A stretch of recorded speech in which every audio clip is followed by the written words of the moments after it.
Let's see, depopulation. Yeah, there are some people who would like to reduce the population of the planet. If you go outside the city of Atlanta, go east about 60 or 70 miles to the town of Elberton, and then go north on Highway 77 about 10 miles, you'll find off to the right what's called the George Guidestones. It looks kind of like Stonehenge, these big, huge granite rocks set up there. This was done by a guy who gave a pseudonym, came in, paid cash, had this company set these things up in 1980. He called himself R.C. Christian. But that's not his real name. It says right on the stones, a pseudonym, false name. On these Georgia Guidestones, it gives the 10 Commandments for the New World Order.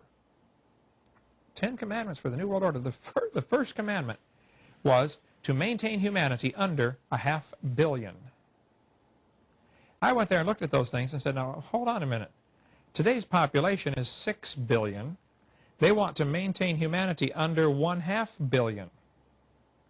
Looks like a lot of people got to die for their plan to work, which is, by the way, the plan. Jacques Cousteau said we'd have to eliminate 350,000 people a day. 1/3 million people a day would have to be eliminated to save Mother Earth. Bill Clinton said we need to reduce the population of the earth to 1 billion. There are a lot of folks who would like to reduce the population of the earth. The Bible command is quite the opposite. Be fruitful, multiply, replenish the earth. You know, God said, go fill it, have a bunch of kids. The Bible says He designed it to be inhabited. So no, it's absolutely the opposite of what God wants. How does Margaret Sanger tie into overpopulation in this whole propaganda? Well, Margaret Sanger was a tragic individual. She believed in, reducing the population of the earth using birth control, using homosexuality, using just about anything other than doing what God commanded, to be fruitful and multiply and replenish the earth. So Margaret Sanger started a group called the Planned Parenthood, which many people have heard of.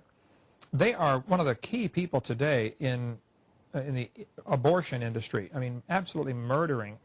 Nearly 5,000 people a day are being murdered by abortion. So Margaret Sanger, we have her largely to thank for that. Other factors, of course, are involved too. But yeah, it's really sad. I'm sure she's going to answer to God for what she's done with her teaching.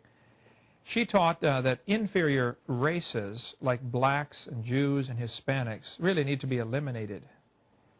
She wanted to set up her birth control clinics in these lower class neighborhoods, people that she thought didn't deserve to live, and slowly, get them sterilized, or, she was really involved in the eugenics movement, which became very unpopular by World War II because Hitler took the obvious conclusion, Hitler was the ultimate evolutionist. I mean, if evolution's true, then you find the superior race. Hitler thought, of course, was the blonde-haired, blue-eyed Germans or Norwegians, and said they're the superior race, so everybody else should be really slowly executed, starting with the Jews, and then you had blacks, and on and on and on.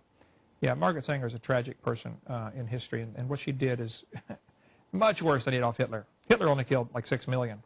Margaret Sanger and her type with the abortion industry are responsible for killing 1,000 million. That's 1 billion people.